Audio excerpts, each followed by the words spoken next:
Hello guys, it's me, Elias. In today's story, I'll be telling you how I got the appendix surgery.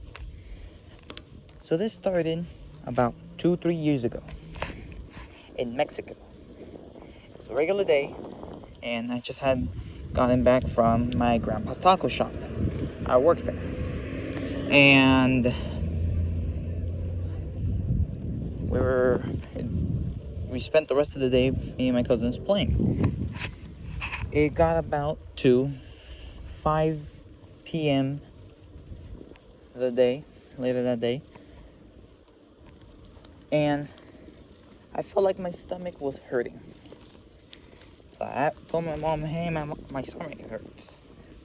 She gave me I don't know what it's called. It's like a medicine you dissolve in water, and then you drink it. I forgot the name. And so I had one of those, and drank one of those, and the rest of the day I was still hurt, and the day ended, and we went to bed. The next morning, it felt even worse. Like the medicine did nothing. And I told my mom, hey, it hurts worse. And my mom's like, where does it hurt? And I thought it was my stomach because it was around the area where your stomach is. Little did I know, it was not the stomach, it was a little more to the side where the appendix is. And my mom was like, that's the appendix. So I'm like, what is that? I never heard of that. She's like, oh, it's something at the end of your intestine, I believe. That's where it is located. And we went to my grandpa's taco shop. I didn't work that day. And my mom told me we're gonna go to the hospital to get you checked out. And I'm used to every time we're gonna go get tests done, you don't eat much. So I hadn't eaten breakfast, so we stopped at my grandpa's taco shop, and I ordered one singular taco. Big mistake, because once we get to the hospital, I'm feeling really down, like really tired, because I'm in pain. So get to the hospital, we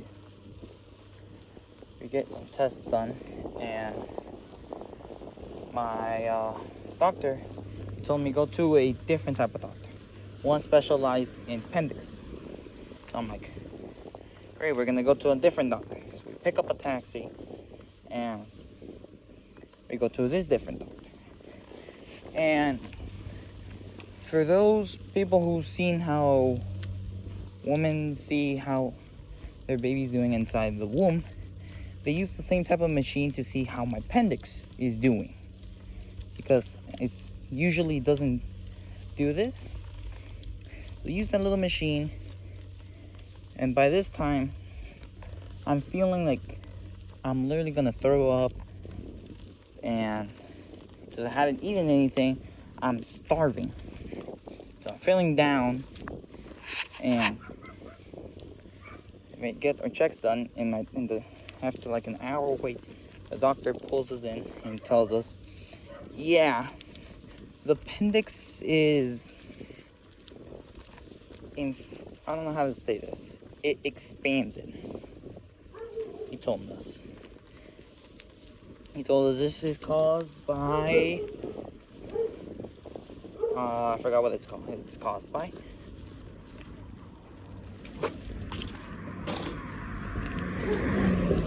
but what this does is the appendix, it gets like swollen really bad, and it creates like a lot of pus, I think is. And if it's not treated, it could explode. The appendix could explode inside of your body. So I'm getting all scared. Like I got like a living time bomb in my body. Not literally, but I felt like that. This thing could explode any minute now. So we get to a different hospital. And I see the first doctor I visited. He's a surgeon. So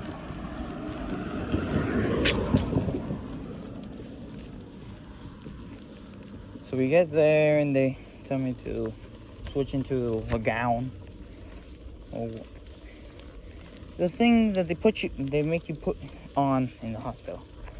So I'm waiting in the bed, and I am very, very scared of needles for some reason. I don't know why. I just don't like the feeling how they puncture your skin. So they had to connect me to this bag of, I don't know what it's called. Have you ever seen like a movie where you're in the hospital? You see like they got this like little cable that feeds you like this clear water-like liquid through your arm, and it's suspended in the little bag. Wow, they connected me to that. So I'm like, great, I have to have a needle put into it. Then they took blood samples. They had me drink different pills for like, I don't even know what. Someone told me some were painkillers, some were antibiotics, and other stuff. And I'm laying down on the bed, and the pain starts going away. And I tell my mom, can a surgery be stopped? Like, you can refuse the surgery. My mom told me, yeah, you can. She's like, but you're not gonna refuse. I'm like, why? It doesn't hurt anymore. She's like, sit up a little. And I sit up a little, and the pain comes back. I'm like, nope, never mind. So, an hour later, the nurse comes into my room and tells me, okay, surgery table is ready for operation. You will be put in this different room on the surgical table. So I'm like, I'm all stressed out. So I get off the medical bed. It's painful, and my side is hurting like real bad. And I get into the surgical room. Put like a little step stool because I'm like really weird and tired, and you can't explain. It's like a tiredness, like really, really bad tiredness. So I lay down on the surgical table, and the doctor tells me, how you doing? I'm like, good, but in pain. He's like, okay, I got you. He's like, we're gonna help you deal with the pain. Putting some medicine into like the little tube that's already connected to my arm. That way they don't have to put a gas mask. And they put like 5 different medications into the little tube through a different. So the tube is connected to my arm, and the tube is connected to a little bag of water. I think it is. It's something to keep you hydrated. So I'm like, and it has like a little separate entrance to let medication put in case you have to have extra medication put in. So he puts it through there, and then I'm feeling like dizzy and like sleepy. And I tell him, isn't it normal to feel like, and then I pass out. And then I wake up in my room like 3-4 hours later after the surgery began, and I hadn't eaten anything except that one taco in the morning, which I ate that taco about at 9 a.m. and it's right now 1 a.m. in the morning. So I'm feeling very hungry. So the first thing I do when I wake up is like I look around. I see my mom my grandpa, my uncles. My brother and my sister weren't there. They already fell asleep because they're a lot younger. And the first thing that came up to my head was, can we get tacos? They laughed. I kind of laughed, but I stopped laughing because it hurt when I laughed. Then I lift up my gown a little so I can see where it was hurting. And I see stitches. So I'm like, oh, they did do the surgery. And the rest of it, I just fall back asleep because the sleeping drug is still like very active. I woke up a little too early and I fall back asleep. And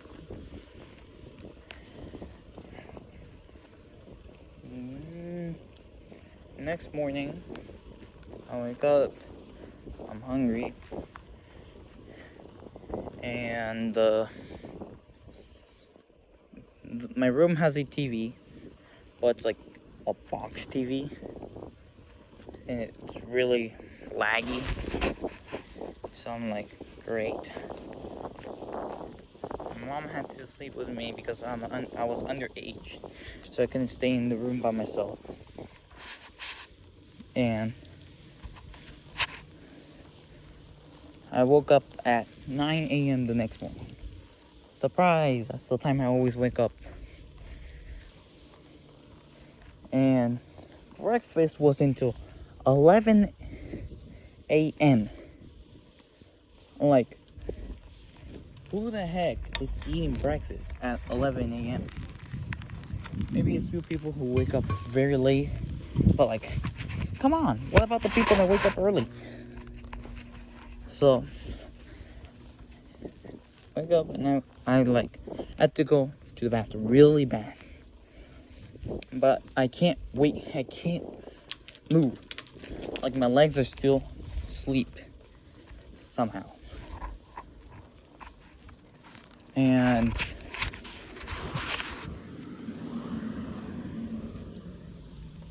I asked my mom, like, Mom.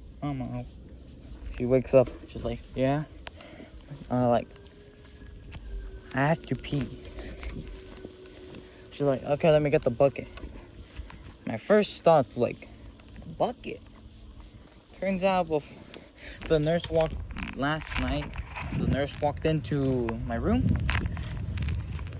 As soon as 2 minutes after I had fallen asleep again. And she explained to my mom that I wouldn't be able to walk the next day. So I had to pee in like this little blue bucket. So, yeah, I had to pee in that. So I'm like, great, that's uncomfortable. Did my business. Pee. And then, breakfast came. I'm like, yay, I'm starving. I was happy to get some food.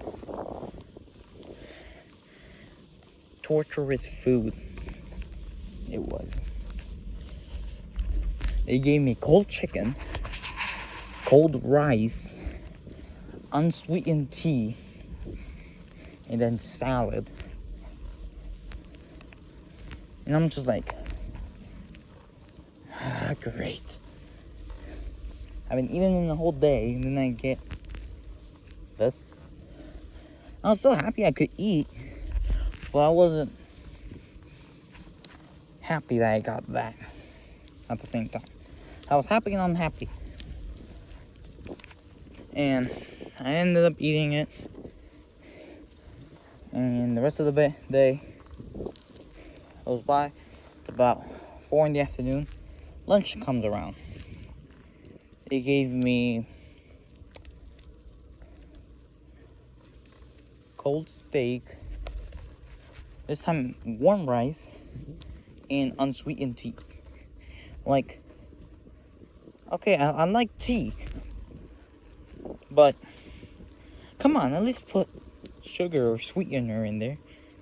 And then the tea was cold too, like it was room temperature tea. So I'm like, what is this? Well, I wasn't complaining. It was food. It was something. And I ate it. Next day goes by. And my mom told me that she was gonna go get food. I'm like, hey, can you get me something? And she's like, no, you have to stay with the hospital diet. I'm like, what is that? She's like, what they've been serving you. I'm like, oh. She's like, I'm gonna go get something that matches what you're eating. I'm like, she did that so I wouldn't feel bad that she gets to go eat something good and I'm stuck with hospital food. So I'm like, I understood what she tried to do, try to feel kindness towards me, and it did feel me a lot better. It did make me feel a lot better than she cared. But something you can go eat food that you'd like I'll be okay. And she told me, you sure? Wouldn't it make you feel bad? I'm like, no, I'm okay. She's like, okay. You went and got tacos. And when my mom came back, she had brought in my tablet. She brought my charger. This way I wouldn't be bored laying there doing nothing. And I'm like, yay, have some entertainment. And my dad has Apple TV. So he had bought a few movies. I'm like, I'll watch one of my favorite movies, Fast and the Furious. I believe it was Fast and the Furious 8, I believe. 8 or 7.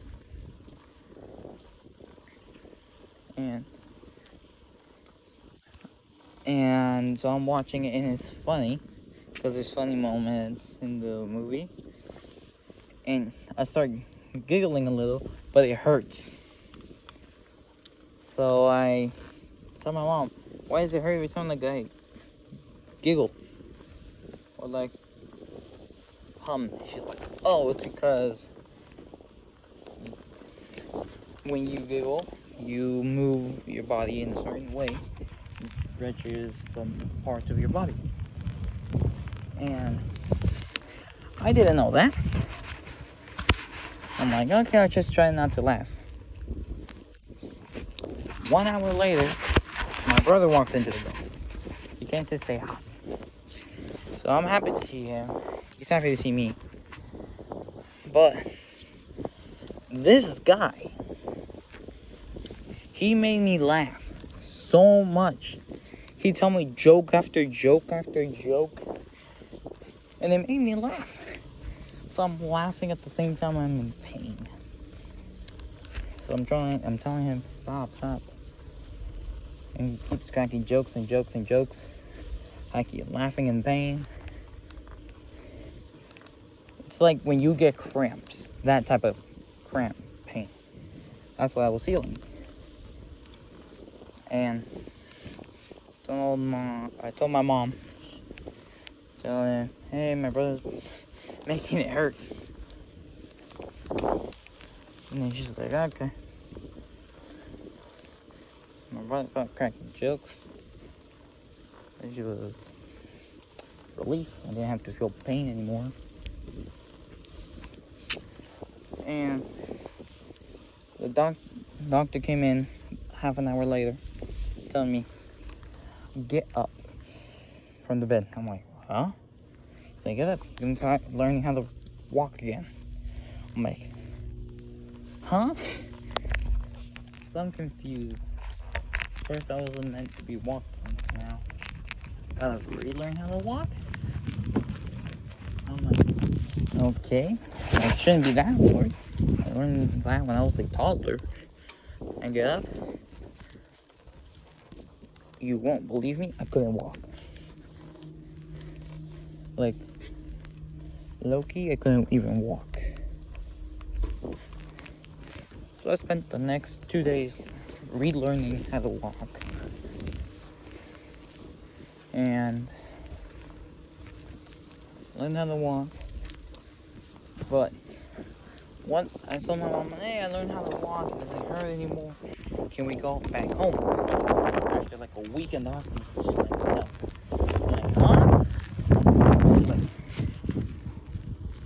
the doctors won't let you out of the hospital until you've used the number 2. I'm like, what do you mean? She's like, after you've... I'm like, peed? She's like, no, the other one. I'm like, oh. She's like, the reason they need to make sure that you're in is so your intestine works. And if you can't go, they're gonna have to reopen you up and do a bit of surgery on you again and make sure your intestine system works. So I'm like, great. 2 days later, I do end up doing number 2, and we're able to go back home. So I'm happy.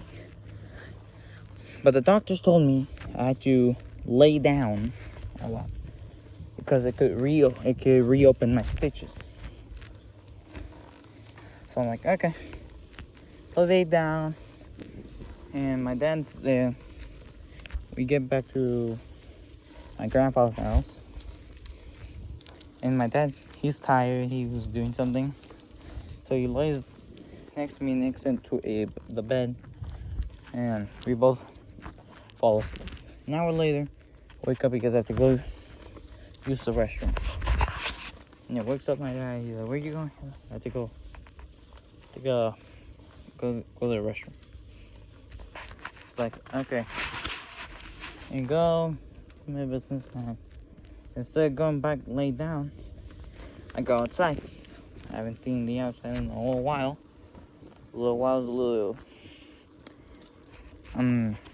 Over exaggerated. I haven't seen it in a week. Been stuck in the hospital for a while. So outside, I see my brother and my cousin are playing on the bike. My mom isn't home. She went to get groceries. My grandma, she's there. So I told my grandma, hey, I gotta use the bike.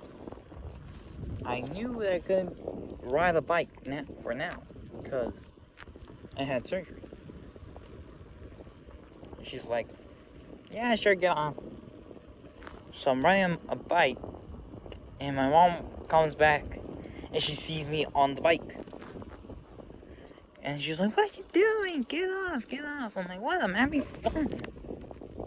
I'm having fun, I told her. She's like, you're not meant to be doing that. My mom looked at my grandma, and my grandma's like, what? Like, you know he's not meant to be riding a bike. She's like, what harm can it do? And I was on a soft food diet. For those that don't know, it's soft food. Like, I can't eat tortilla, I can't eat like pork, beef, chicken. I can eat like spaghetti because it's soft on your digestive system. So we go back to the hospital after 2 weeks to get my stitches removed. And I'm like scared to the bone. Are you sure it's reattached? Are you sure the wound is healed? Are you sure? I'm having all these thoughts on the way to hospital. So they let me down and we're getting ready. The doctor, she starts talking to me. She's like, how's been your recovery? I'm like, boring. I can't do anything that's fun. She's like, I know. I'm like, does it hurt when you get your stitches removed? She's like, I don't know. Did it hurt? I'm like, what do you mean? And she shows me the what's it called? The string that they used to stitch me up. and I see, I'm like, oh, in that case, it didn't hurt that bad. She laughed. The next week, we come back to the United States. We were in Mexico, like I told you, and I still couldn't do physical education or PE. So I bring a doctor's note and everything the school knows. And they go like, okay. So I'm out of commission. I can't do physical activity for another 2 months. And then I come back, and after those 2 months, I'm able to do PE, physical activity, playing, and everything. So I'm happy, and ever since, I've been doing well. So that's the story. Tell me which story I should do next. The escalator story or my broken leg story. Tell me down below. Goodbye.